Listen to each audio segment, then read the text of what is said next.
अस्सलामुअलैकुम वरहमतुल्लाहि वबरकातुहू। Dear students, हम वेन डायग्राम बनाना सीख चुके हैं। अब हम वेन डायग्राम में यूनियन और इंटरसेक्शन को रिप्रेजेंट कैसे करते हैं उसको सीखेंगे। तो एक्सरसाइज 1.3 से क्वेश्चन 2 है, कॉपी द फॉलोइंग फिगर्स। कहते हैं कॉपी करें इन फिगर्स को एंड शेड करें अकॉर्डिंग टू द ऑपरेशन। जो आपको ऑपरेशन नीचे दिया गया है इस प्रोसेस के तहत मेंशन बिलो ईच, जो कि हर एक डायग्राम के नीचे दिया गया है। तो एक्सरसाइज 1.3 का फर्स्ट क्वेश्चन है, जिसकी डायग्राम हमारे पास ये है। तो इस डायग्राम में दिए गए सेट से हमें अंदाज़ा हुआ ये सेट के कौन सी टाइप के तहत बने हैं। ओवरलैपिंग सेट के तहत। कौन सी टाइप के तहत?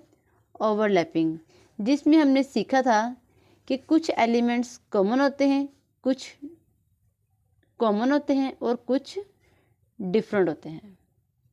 अब आपने इसको रिप्रेजेंट करना है ए यूनियन बी को।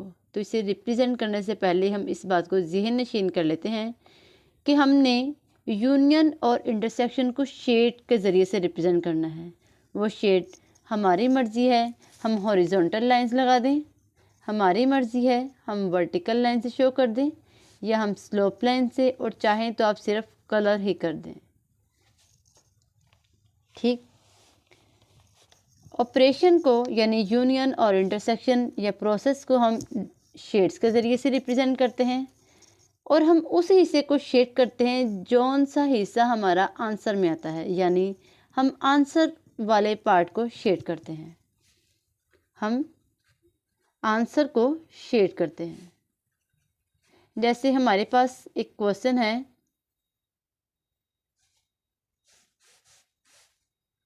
क्वेश्चन फर्स्ट क्वेश्चन है, अगर एक और दो एलिमेंट्स हों और बी के हमारे पास हों 1 और 3, तो देन इस सूरत में आप देख सकते हैं ये कौन सी टाइप है जी, ओवरलैपिंग सेट है।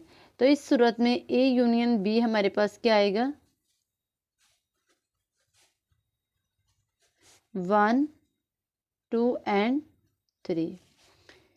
अब हम अगर एलिमेंट्स को लिखते तो ये हमारा कॉमन एलिमेंट्स जो था वो क्या था? 1 वो यहाँ आएगा कॉमन एरिया में, 2 हमारा ए में आएगा और बी में हमारा 3 आएगा। तो इस सूरत में आप देख सकते हैं कि जो हमारा आंसर है वो 1, 2 एंड 3, यानी ये वाला हिस्सा भी है। इस हिस्से में 1 आया तो ये वाला पार्ट भी होगा, इस हिस्से में 3 आया तो ये पार्ट भी होगा। तो इट मीन्स हमारा जो आंसर है वो तीनों पार्ट्स में है या तीनों हिस्सों में है, ए और बी दोनों सर्कल्स में है। तो हम इस पूरे पार्ट को रिप्रेजेंट कर देंगे शेड्स के ज़रिए से, यानी जहाँ जहाँ हमारा आंसर होगा हम उस हिस्से को शेड करेंगे। अब नेक्स्ट क्वेश्चन है, जिसे हम बगैर एग्जाम्पल के पहले सॉल्व करने की कोशिश करते हैं। यू यूनियन ए, यानी ये सेट और ये सेट, इन दोनों सेट्स का यूनियन। हम जानते हैं कि यूनियन में तमाम एलिमेंट्स लिख दिए जाते हैं, तो वो तमाम जो एरिया होता है उस सेट का उन्हें शेड कर दिया जाता है। यानी जब हम यूनियन फाइंड करते हैं तो जो सेट्स होते हैं उनके तमाम एरिया को शेड कर दिया जाता है। तो ये यूनियन था तो ये ए का भी तमाम एरिया शेड किया और बी का भी सारा एरिया शेड किया, तो जिसने रिप्रेजेंट किया यूनियन को। अब हम देख रहे हैं यू यूनियन ए, तो इसमें भी ये यू के भी सारे हिस्से को शेड करेंगे और ए के भी सारे एरिया का शेड करेंगे। तो फिर ये डायग्राम इस तरह से शेड होगी।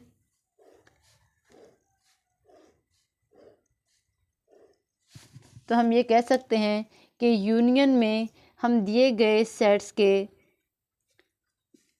होल एरिया को शेड करते हैं, और अगर आप इसे एग्जाम्पल के ज़रिए से करना चाहें तो आप इसे यूं भी कर सकते हैं।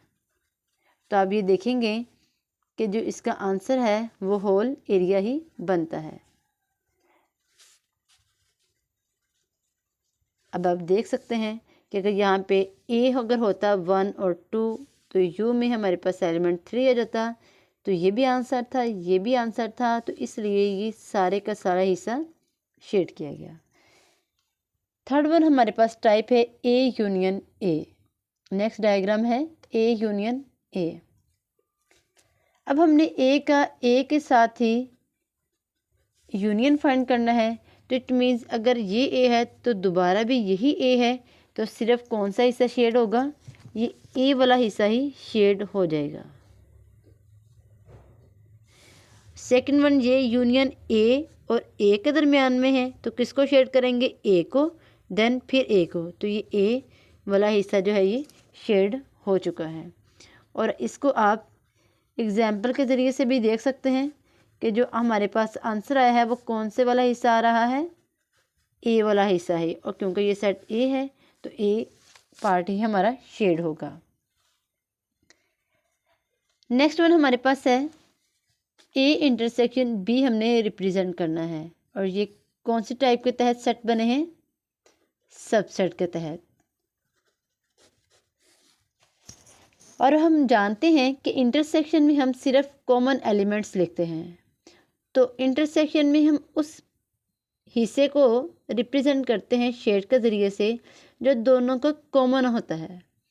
अब आप ये देख सकते हैं कि ये जो सेट बी है ये सेट ए के अंदर है, तो इट मीन्स ये वाले एलिमेंट सेट ए में भी हैं, लेकिन ये वाले सेट बी में नहीं हैं। तो हमने वो एलिमेंट्स लिखने होते हैं जो सिर्फ और सिर्फ कॉमन हो, यानी दोनों सेट्स में हो। तो देन हमारा कौन सा पार्ट शेड होगा, सेट बी। और इसे अब हम एक एग्जाम्पल के ज़रिए से भी देख लेते हैं। जी, अब आप देख रहे हैं कि ए और बी हमारे पास सबसेट हैं एक दूसरे के, इन दोनों का इंटरसेक्शन फाइंड किया तो हमारे पास जो एलिमेंट्स आए हैं वो असल में क्या था, सेट बी ही था। तो सेट बी को हमने शेड किया।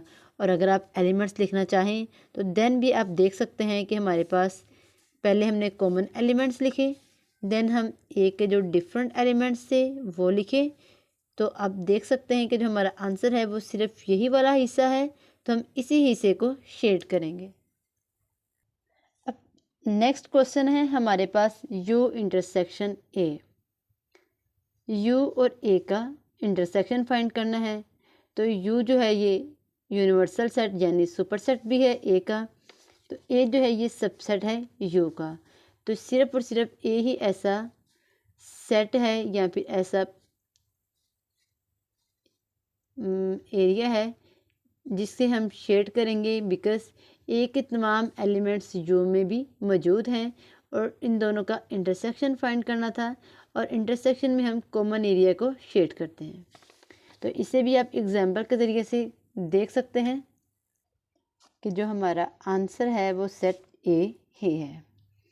अब ए इंटरसेक्शन ए यानी उस सेट का उसी सेट के साथ इंटरसेक्शन फाइंड कर लेना है, तो इट मीन्स हमारे पास जो है वो आंसर भी वही सेट आ देगा, बिकॉज इंटरसेक्शन में हम कॉमन एलिमेंट्स ही लिखते हैं, और जब वो उस सेट जो है वो अपने ही सेट के साथ उसका इंटरसेक्शन फाइंड किया जाएगा तो वही सेट जो है आंसर में आ जाएगा। So we will represent circle A as a intersection. तो डियर स्टूडेंट्स, अभी तक हमने ये सीखा कि हमने वेन डायग्राम कैसे बनानी थी और इसे शेड जो है ये किस तरह से करना है। तो शेड हमने दिए गए ऑपरेशन की मुनासबत से करना है, और ऑपरेशन यूनियन और इंटरसेक्शन थे। यूनियन में हम दिए गए सेट्स के होल पार्ट को शेड करते हैं, और इंटरसेक्शन में हम सिर्फ और सिर्फ कॉमन एरिया को शेड करते हैं।